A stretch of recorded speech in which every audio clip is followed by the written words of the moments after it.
आदाब नाजरीन, मैं ताबिश कमाल हूँ और इस वक्त हम दिल्ली में राजघाट यानी बापू की समाधि पर मौजूद हैं। तस्वीरें आप देख लीजिए। इस वक्त हम दिल्ली के राजघाट पर मौजूद हैं।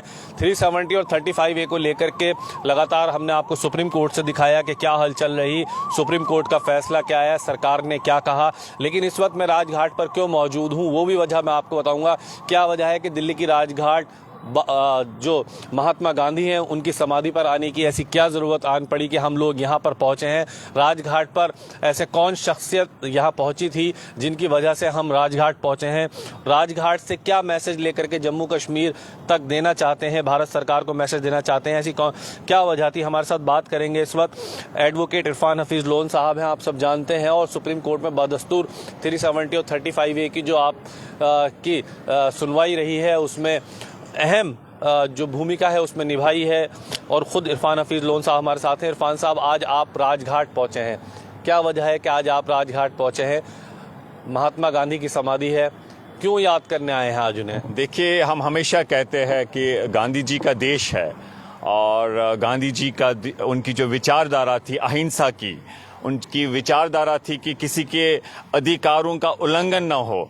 तो जिन्होंने गांधी जी ने, बापू ने कहा था कि कश्मीर में मुझे रे ऑफ होप नज़र आती है, तो आज 5 अगस्त से इससे पहले जिस तरीके से हमारे साथ जो वादे किए गए थे उनका जिस तरीके से उल्लंघन हुआ है, तो हम बहुत दुखित है, डिसअपॉइंटमेंट है। तो यहाँ पर हमें एक कॉन्फिडेंस मिलती है। हम बापू के यहाँ समाधि पे आए हैं और यहाँ पर यही कहने आए हैं कि ये जो संविधान है, ये जो संविधान लोकतंत्र की बात करता है, अधिकारों की बात करता है, आप अपनी बात लोकतंत्र तरीके से रखें उसकी बात करता है। लेकिन हमें लग रहा है कि आज के डेट में हमारे अधिकारों का उल्लंघन हो रहा है। जो बापू का देश था, जिस देश के साथ हमने जम्मू कश्मीर के अवाम ने विश्वास किया था, लेकिन उस विश्वास का जो है उल्लंघन हुआ है। हम यही कहना चाहेंगे कि हमेशा हम कहते हैं कि गांधी जी का देश है, हम अपने अधिकारों के लिए लड़ेंगे। जैसे हम कहना चाहेंगे, कई लोग हमें कहते हैं कि माननीय सुप्रीम कोर्ट की जजमेंट आई है, we respect honourable supreme court. हम उसके साथ साथ अवाम जो है जम्मू कश्मीर का वो पुरअमन है, उनको अमन का मुजाहरा करना चाहिए। लेकिन उसके साथ साथ हम कहना चाहेंगे, संपत प्रकाश जजमेंट आई थी जिसमें कहा गया था कि जम्मू कश्मीर का धारा 370 परमानेंट है, लेकिन उसके बावजूद भारतीय जनता पार्टी, जिनका अधिकार था, उन्होंने कहा था कि हम अपने एजेंडा में 370 को हटाना है, ये अपने एजेंडा में रखेंगे, और संघर्ष किया और आपने देखा किस तरीके से उन्होंने इसे हटाया। तो इसी तरीके से मैं ये सब इसलिए कह रहा हूं, हमारा भी अधिकार है कि अगर ऑनरेबल सुप्रीम कोर्ट ने, हम रेस्पेक्ट करते हैं रेस्पेक्टफुली, लेकिन उसके साथ साथ हमें कोई कानूनी उसमें पाबंदी नहीं है, बंदिश नहीं है कि हम संघर्ष करें संविधान के दायरे में, हम संघर्ष करें लोकतंत्र में, हमें उसकी इजाजत है अपने अधिकार ढूंढने के लिए। मेरे भाई, हम आपको बताना चाहते हैं, हम यहाँ पर आए हैं गांधी जी के देश में, हम गांधी जी के समाधि के पास आए हैं। एक विश्वास मिलता है, कॉन्फिडेंस मिलती है। हम दुखित है और हमने यहाँ पर ये तय किया है कि हम संविधान के दायरे में जम्मू कश्मीर, जिसको एक अपनी पहचान थी, एक फुल फ्लेज स्टेट था, उसे यूटी बना दिया। जम्मू कश्मीर जिसका हिंदुस्तान के आईन के दायरे में अपना प्रधानमंत्री, अपना सदर रियासत, अपनी एक पहचान, अपना झंडा, अपना संविधान था, उसे खत्म कर दिया। न कि 5 अगस्त, उससे पहले भी हमारे साथ अन्याय हुआ है। इसलिए हम चाहते हैं, हमारा 5 अगस्त की बहाली के लिए लड़ाई नहीं है, हमारी पीसफुल पुरअमन तरीके से जो लड़ाई है, पूरे देश में घूमना है और संविधान के दायरे में अपना हल ढूंढना है। वो ये है कि जो हमारे पास 53 में स्वायत्तता, खुदमुख्तारी, ऑटोनॉमी जिसे हम कहते हैं, जिसे जम्मू कश्मीर के विधानसभा ने पारित किया है, वो विल ऑफ द पीपल है। हमने 3 चीज़ों पे इल्हाक किया था, हाथ मिलाया था, और उन्हीं तीन चीज़ों पे इनको रहना है। सत्ता के बल पे, मसल पावर पे, फोर्स पे, ये उस वादे का उल्लंघन नहीं कर सकते हैं। हमारा जो विश्वास था, जो हमें दिया था, वो पूरे देश ने दिया था, वो किसी एक ने नहीं दिया था, जिसमें हमने रिश्ता जोड़ा था। और मेरे जैसे लोग, नेशनलिस्ट लोग, गांधी जी को मानने वाले लोग, नरेंद्र मोदी जी से प्रधानमंत्री मानने वाले लोग, उससे गौहर लगाने वाले, शिके गिलवे करने वाले लोग इस आवाज को सुनिए, वो देश हित में है और जम्मू कश्मीर के आवाम के साथ जो व्यूवर्स और जुड़ रहे हैं उनको ये बता देते हैं कि इस वक्त हम दिल्ली में राजघाट पर मौजूद है। राजघाट वो जगह जहां पर महात्मा गांधी, बापू की समाधि और बापू की समाधि यानी महात्मा गांधी की समाधि पर आज कॉन्स्टिट्यूशन जो बुक है कॉन्स्टिट्यूशन ऑफ इंडिया लेकर के इरफान हफीज लोन साहब पहुंचे हैं। हालांकि इरफान साहब, अगला सवाल अब ये रहेगा, बहुत अहम सवाल है, जो सुप्रीम कोर्ट ने फैसला दिया है उसको लेकर के मुझे ये खबर मिली है कि आप दिल्ली में फारूक अब्दुल्ला साहब से भी आपने मुलाकात की और दीगर लीडर से आप लोग मुलाकात कर रहे हैं। क्या रिव्यू पिटीशन करने जा रहे हैं अब आप लोग? देखिए, मैं सबसे पहले आपको ये कहना चाहता हूं, हाँ, जो रिव्यू पिटिशन है हम ये समझते हैं respectfully, we have the respect for the honourable court, but we can put forth our opinion in respectfully. देखिए, सबसे पहले हम ये कहना चाहते हैं ऑनरेबल सुप्रीम, क्योंकि रिव्यू में ऐसी ही चीजें होती है जिसे रिव्यू बनता है, अगर on the face of it कहीं हमें लगता चूक हुई है तो हम ये कहना चाहते हैं कि जिस तरीके से रीऑर्गेनाइजेशन एक्ट, जिसे 2 यूटीज बनी, लद्दाख और Jammu Kashmir, honourable supreme court कहता है हम इसे टच नहीं करेंगे। क्यों नहीं करेंगे? क्योंकि सॉलिसिटर जनरल ने कहा, यूनियन ऑफ इंडिया ने, हम स्टेट को आपको रेस्टोर करेंगे। लेकिन अगर उन्होंने कहा हम टच नहीं करेंगे क्योंकि आपका स्टेट रेस्टोर होने जा रहा है, लेकिन इन द सेम ब्रेथ उन्होंने कहा कि लद्दाख का जो है उसे हम वैलिड मानते हैं। आप समझ रहे मेरी बात? अगर रीऑर्गेनाइजेशन एक्ट में 2 यूटीज बनी, उसी रीऑर्गेनाइजेशन एक्ट को हमने चैलेंज किया, वो कहते हैं हम इसको डिसाइड नहीं करेंगे सही था या गलत था, लेकिन हम लद्दाख के बारे में कहते सही था। आप समझ रहे मेरी बात? दूसरी बात, 367 जिसको इन्वोक करके इन्होंने धारा 370 को अमेंड किया, 367 आर्टिकल इन्वोक करके, उसे ऑनरेबल सुप्रीम कोर्ट ने कहा यह अल्ट्रा वायरस है, गलत है। लेकिन अगर उन्होंने गलत कहा, फिर उसी से जो प्रक्रिया सारी हुई, जो अमेंड हुआ इंडियन 370, अगर उसकी बुनियाद अल्ट्रा वायरस है तो ये सारी प्रक्रिया क्या है?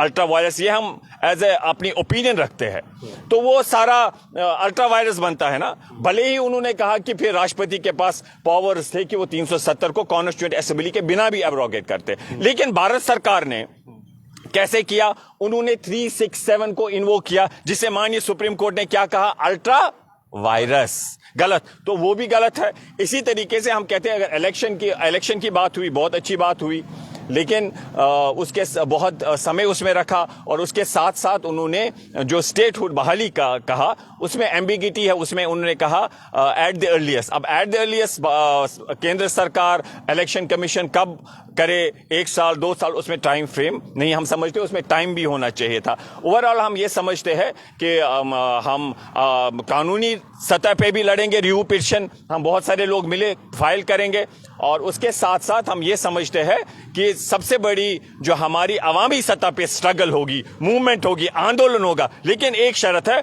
वो गांधी जी की तरह अहिंसा पे मबनी होगा। तभी हम यहां राजघाट आए हैं गांधी जी के पास कि हम अहिंसा से लड़ेंगे अपने अधिकारों के लिए।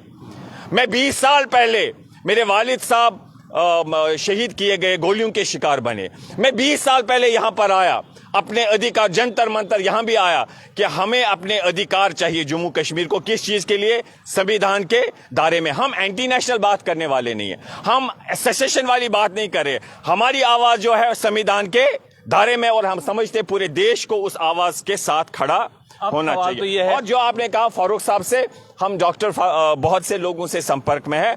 आज सवेरे मैं डॉक्टर फारूक साहब से भी मिला यहीं दिल्ली में, बहुत अच्छे से उनसे बात हुई, और उसमें हमने यही रिक्वेस्ट उनसे की कि यूनिटी की ज़रूरत है, और जो ये अलायंस है, यूनिटी की बात है, इसे एक्सपेंड करे। उन्होंने कहा कोई रुकावट नहीं, हम चाहते बहुत से लोग सारे मिलके चले। इट वॉज वेरी ऑप्टिमिस्टिक उनका जो है, बहुत ऑप्टिमिस्टिक उनका। अच्छा, ये अब सवाल ये है, चूंकि चुनाव की भी बात आ गई है, सुप्रीम कोर्ट ने खुद ही कह दिया है कि इलेक्शन कराइए, 2024 सितंबर तक की डेट भी दे दी गई है, 30 सितंबर 2024। तो सुना है कि आप भी इस बार चुनाव की तैयारी कर रहे हैं, पीएजीडी में तो पहले से ही फूट है, तो क्या पीएजीडी की तरफ से आप आ रहे हैं, पीएजीडी को सपोर्ट कर रहे हैं, या उड़ती उड़ती खबरें हम तक आ रही हैं? देखिए, हम चाहते हैं यूनिटी, और हम समझते हैं ये सिर्फ पीएजीडी तक महदूद नहीं है, एनसी पीडीपी वहां तक महदूद नहीं है। एक स्ट्रगल, बहुत बड़ी लड़ाई है, पुरअमन तरीके की लड़ाई है। इसमें हाँ, बहुत ये पुरानी पॉलिटिकल पार्टीज है, वहां पर ये रहे हैं, सत्ता में भी रहे, तो इनको एक लीड लेनी चाहिए, लेकिन आप इसे केवल पीएजीडी तक महदूद ना रखें। हमने इससे पहले भी कहा है कि इलेक्शन से ऊपर उठ के सबको यूनिटी दिखाए और आंदोलन करे। हाँ, जहां तक इलेक्टोरल प्रोसेस की बात है, मैंने वहां कश्मीर में भी कहा है, आपके माध्यम से भी कहता हूं सारी पॉलिटिकल पार्टीज को कि अगर हमें लगा यूनिटी के लिए फ्रैक्चर्ड मैंडेट नहीं होना चाहिए, अगर वो कहते हैं कल पार्लियामेंट में आप किसी कोई बेहतरीन कैंडिडेट है, इसका समर्थन करिए, हम करेंगे। अगर उन्हें लगता है कि हम शायद बेहतरीन तरीके से पार्लियामेंट में उस प्लेटफॉर्म में लोगों की सही नुमाइंदगी कर सकते, तो मेरी उनसे गुजारिश है कि वो मेरा इस आवाज का साथ दे। हम अगर वो मुतमीन करेंगे हमें कि कोई और आपसे ज्यादा बेहतरीन नुमाइंदगी कर सकता है, हम वॉलंटरीली उसका सपोर्ट करेंगे। ये उनके डिस्क्रिप्शन पे है, वो कन्विंस करे, वो कन्विंस। देखिए, पार्लियामेंट में आने से कोई हर मसले का हल नहीं है, लेकिन हम चाहते हैं एक अच्छा जो अपनी बहुत ही जायज तरीके में, इफेक्टिवली रिजल्ट ओरिएंटेड तरीके में पार्लियामेंट में अपनी बात रखे, ऐसे कैंडिडेट को यहां पर भेजना है। नॉर्मली हम देखते हैं वहां पर सारे लोग विधायक बनना चाहते हैं, मंत्री बनना चाहते हैं, और कहते हैं अगर किसी को भेजते भी है, कहते हैं कि इसको जी सजा दी, पनिशमेंट दी गई, पार्लियामेंट में भेजा। लेकिन हम समझते हैं, आई एम सेटिस्फाइड जिस तरीके से विधानसभा की बात है, बहुत से लोग मुझे वहां चाहते हैं, और आई एम श्योर कि वो अपना एतमाद मुझे देंगे जहां तक विधानसभा की बात है। लेकिन हमारा टारगेट विधानसभा पार्लियामेंट नहीं है, हमारी एक बहुत बड़ी लड़ाई है पॉलिटिक्स से ऊपर उठ के। हाँ, हम चाहते हैं इस प्लेटफॉर्म में अच्छे लोग आए ताकि जम्मू कश्मीर के अवाम में के मुफाद में। सवाल तो अब यह है कि जिस तरह से जम्मू कश्मीर की सियासत में आपस में एक दूसरे में इख्तलाफ पैदा होता हुआ नजर आ रहा है, पिछले दिनों हमने देखा किस तरह के बयानबाजी हुई है, क्या आपको लगता है उस बयानबाजी के दौर में आप लोग खुद ब खुद केंद्र को और बीजेपी को मजबूत नहीं कर रहे? देखिए, हमसे जम्मू कश्मीर के अवाम से मैं कहता हूं, हमें भी बहुत गलतियां हुई है। हमने अपने नुमाइंदों को जवाबदेह नहीं बनाया, हमेशा जज्बात से काम लिया। मैं हमेशा ये कहता हूं कि हमारे पास हिंदुस्तान के संविधान के दायरे में प्रधानमंत्री था, राष्ट्रपति था, झंडा था, आईन था, सब कुछ था, लेकिन हमारी कहीं गलतियां हैं। अगर इनकी नीयत सही भी नहीं होती दिल्ली वालों की, लेकिन हमारी भी कहीं गलतियां थी कि हम उसे बचा नहीं पाए। हमारी कोई ऐसी हिकमत अमली नहीं थी, अवाम ने भी ऐसी स्ट्रेटेजी नहीं अपनाई कि इनको जवाबदेह बना दे कि आप इसे प्रोटेक्ट करिए। इन्होंने माजी में सब लोगों ने गलतियां की, लेकिन वक्त की जरूरत है। इस टाइम हम उन्हें उन गलतियों पे जवाबदेह ना बनाए जो माजी में उन्हें गलतियां की, लेकिन हम उनसे पूछेंगे। लेकिन वक्त की जरूरत है कि हम यूनिटी का मुजाहरा करें, और मैं आपसे कहना चाहूंगा इसे आप कुछ पार्टियों तक सीमित ना रखें। ये एक बहुत बड़ी लड़ाई है। हम केंद्र को केवल इतना बताना चाहते हैं, वाजपेयी जी ने कहा इंसानियत, जमहूरियत, कश्मीरियत। भारत की सरकार ने कहा शॉर्ट ऑफ आजादी sky will be the limit. ये भारतवर्ष ने हमें कहा। जस्टिस सगीर एक कमेटी बनी, उन्होंने कहा इनको स्वायत्तता दे दो। जम्मू कश्मीर के चुने हुए नुमाइंदे, सब that is the will of the people, वो लोग हैं जम्मू कश्मीर की विधानसभा। उन्होंने कहा, रेजोल्यूशन पास किया, केंद्र सरकार के पास पड़ा हुआ है आज उनके टेबल पे भी, वो उन्होंने कहा कि हमें स्वायत्तता दी जाए। इसलिए हम आपसे कहना चाहेंगे, डॉक्टर करण सिंह जी ने कहा है कि मैं कहीं पुस्तकें लिख सकता हूं कि दिल्ली वालों ने कितनी गलतियां की। केवल जम्मू कश्मीर के अवाम का कसूर नहीं है, दिल्ली वालों की भी बहुत पहले से नीयत सही नहीं थी। 53 में प्राइम मिनिस्टर को गिरफ्तार करना, 65 में एक अमेंडमेंट करके वहां के राष्ट्रपति और प्रधानमंत्री पोस्ट को खत्म करना, और क्या कुछ नहीं किया उन्होंने। और अल्टीमेटली वो कहते हैं कि आप कश्मीरियों का दोष है, आपने शुरुआत की लड़ाई, बगावत की। मैं उनसे कहता हूं दोनों ओर से गलतियां हैं, लेकिन शुरुआत जनाब आप लोगों ने की।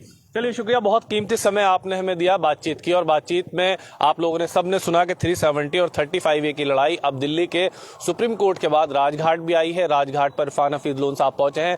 राजघाट वही जगह है जहां पे महात्मा गांधी यानी बापू की समाधि है। यहां पर संविधान की प्रीति लेकर के आज इरफान हफीज लोन साहब पहुंचे, और उन्होंने कहा कि मैं आज बापू को याद करने के लिए आया हूँ, क्योंकि हम गांधी के देश में है। महात्मा गांधी ने हमें इस देश में रुकने के लिए कहा था, और अगर हमारे साथ नाइंसाफी होती है तो जाहिर सी बात है कि ये वो जगह है जहां पर हमें बैठ करके बापू को याद करना होगा, और सरकारों को याद दिलाना होगा कि संविधान हमारे लिए क्या कहता है। मेरे वीडियो जर्नलिस्ट साजिद और मैं ताबिश कमाल, इजाजत दीजिए, देखते रहिए आप हमें। अल्लाह हाफिज।